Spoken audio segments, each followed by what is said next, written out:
রাজধানীর মিটফোর্ড হাসপাতালের সামনে ব্যবসায়ী সোহাগ হত্যার প্রতিবাদ ও অপরাধীদের দৃষ্টান্তমূলক শাস্তির দাবিতে রাজধানীর মগবাজারে বিক্ষোভ মিছিল করেছে বাংলাদেশ জামায়াতে ইসলামী। সেখানে আছেন আমাদের সহকর্মী সম্রাট আনোয়ার, তার সঙ্গে সরাসরি যুক্ত হচ্ছি এই মুহূর্তে। সম্রাট, এই বিক্ষোভ সমাবেশে কারা কারা উপস্থিত ছিলেন, বিক্ষোভ সমাবেশ থেকে বক্তারা কি বললেন, সার্বিকভাবে কি অবস্থা সেখানে? ধন্যবাদ। কিছুক্ষণ আগেই এইখানে একদম মগবাজার মোড়ে এবং চৌরাস্তার যে মোড়টা আছে সেই জায়গাটিতেই এই জামায়াতে ইসলামী বাংলাদেশের যে ঢাকা উত্তর মহানগর উত্তরের যে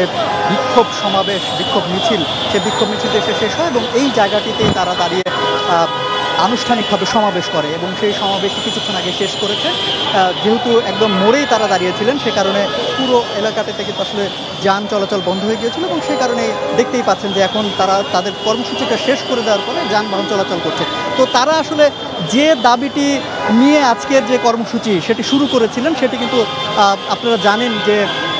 গত বুধবার দিন আসলে মিটফোর্ড হাসপাতালের সামনে একজন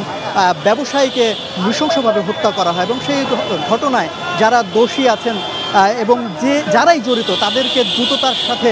আইনের আওতায় এনে এবং তাদেরকে যাতে বিরুদ্ধে আইনগত ব্যবস্থা নেওয়া হয় সেই দাবিটিই তারা জানিয়েছেন তাদের এই প্রতিবাদ মিছিল থেকে। যে মিছিলটি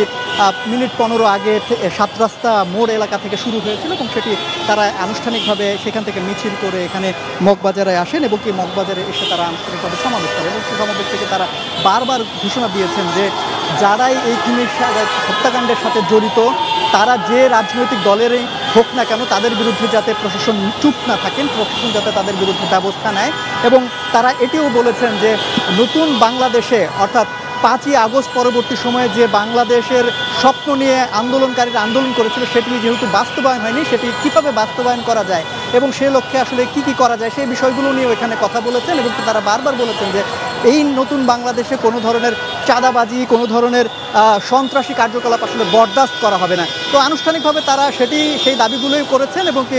বলেছেন যে যাদেরকে ইতিমধ্যে গ্রেপ্তার করা হয়েছে তাদেরকে তো গ্রেপ্তার করাই হয়েছে এবং কি যারা এখনও আইনের আওতায় আসেনি কিংবা আনা যায়নি তাদেরকে যাতে দ্রুততম সময়ে আইনের আওতায় আনা যায় এবং তাদের বিরুদ্ধে দলগত সিদ্ধান্তর পাশাপাশি যাতে আইনগতভাবে তাদের বিরুদ্ধে ব্যবস্থা নেওয়া হয় সেই দাবিটি মূলত এই সমাবেশ থেকে এখানে করা হয়েছে।